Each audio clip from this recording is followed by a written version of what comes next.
I guess being in a polyamorous relationship is still a very abstract thing for most people, and I understand that.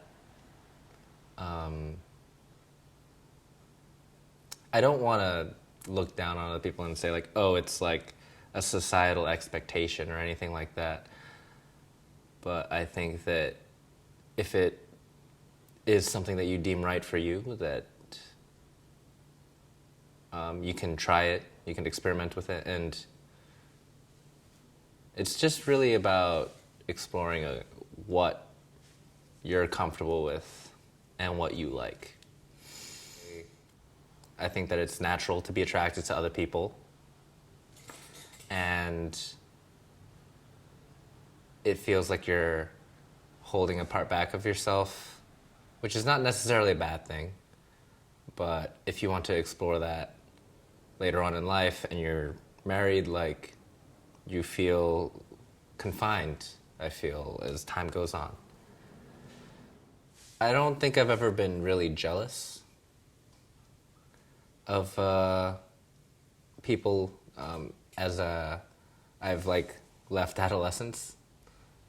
Just not a trait that I've really prescribed myself to.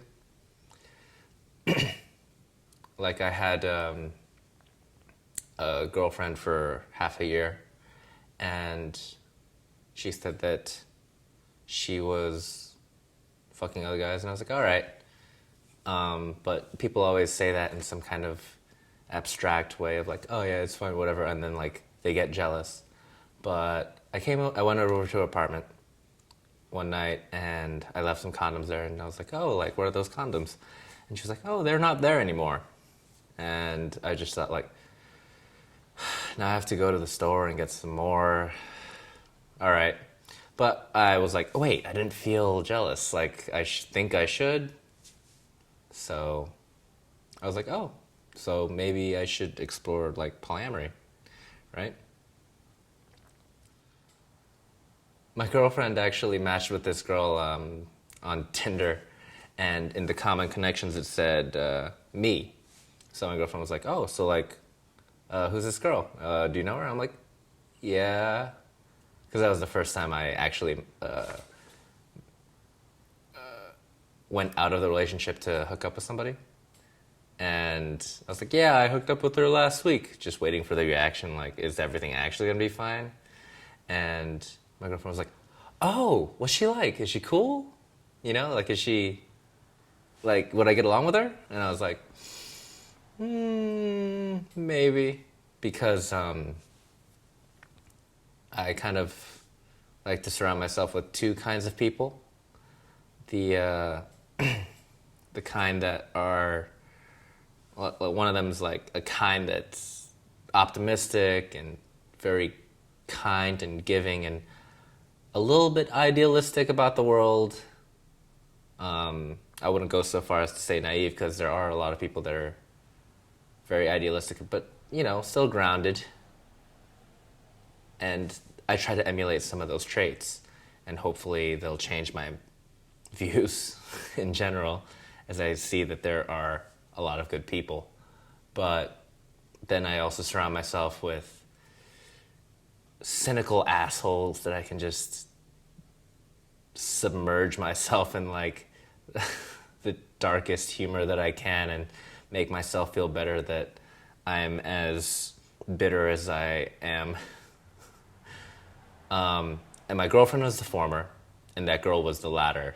We just had so many amazingly terrible things to say about everyone else in the bar. And it was a good time. Definitely not for my girlfriend, though. Like, she wouldn't get along with her that well. Maybe that says something about our relationship. But, yeah.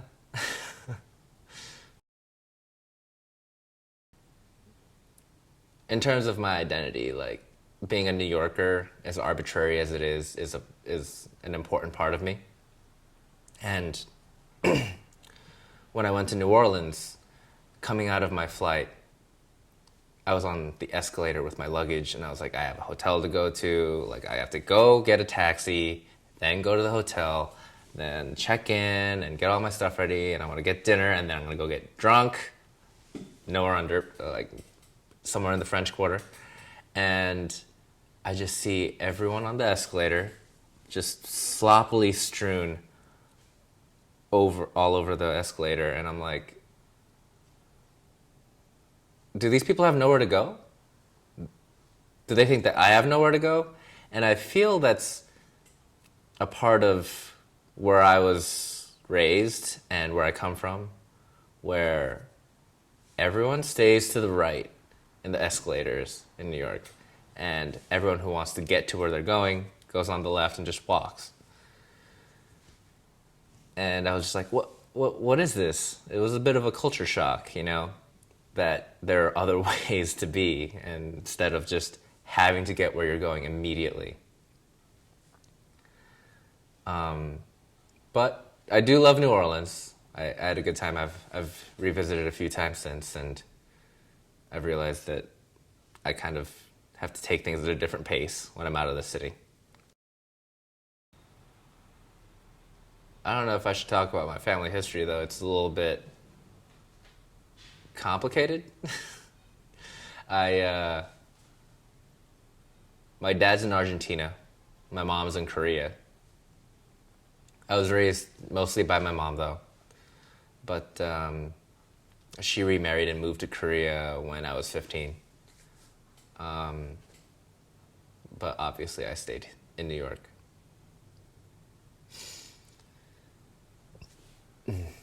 She did have a big impact on me, though. Like, I consider myself an American first and foremost. Well, I guess more accurately a New Yorker, as annoying as that is. But the Korean upbringing did have a big imprint on me in terms of, like, not tradition as much as manners and how you try to be perceived by other people. Like, and I really resent this part of myself, the respect for authority, and as anti-authoritarian as I'd like to describe myself as, and as much as my ideologies are, it just clashes with how I was raised as a kid to, like, respect a teacher, and, like, that's such a fucking Asian thing to say. Oh God. But it's really annoying. But, like, it is a part of myself, and I just have to learn to deal with it. And yeah, it just affects a lot of, like, how I try to respect the social contract. Like, everyone is in a society, and we should follow a set of rules that are implied with no official consequences besides the downfall of society, I guess. But Americans, like, they're just kind of a little bit more cavalier about social normalities, you know? Like, it's very undefined because it's a very multicultural place, which is great, but it also, like, leaves a lot of fluidity to how we see morality, which I think is a good thing, but it also makes it harder day to day, you know, what to do in certain situations. And you kind of butt heads a lot, but, you know, it could be a growing experience, right? But, like, something very Korean, like, you know, handing something with two hands instead of just the one, because that's disrespectful, and then receiving with both hands. You know, that's a very Korean thing. Because, like, I'm giving you all of my attention, you know, and it's like I'm receiving all of that and thanking you with all of my attention, you know. Like, my mom, she used to, when she would go out to dinner with her friends or friends of my sister's friends, or, like, the family of my sister's friends, she would always, like, pay for the bill. It's a very Korean thing to, like, pay for the bill no matter what. You just, like, you're cutthroat about, like, getting to the waiter first. my mom would be like, "Oh, excuse me, I'm gonna go to the bathroom," and then sneak over to the waiter like, "Here's my credit card," and then she would come back and they'd be like, "Oh, like, all right, let's wait, let's call the waiter over." And she's like, "No, no, it's fine." But yeah, that's like something I've kind of picked up. Not the so much two hands thing, because people just look at you kind of like weird if you do that now. But yeah.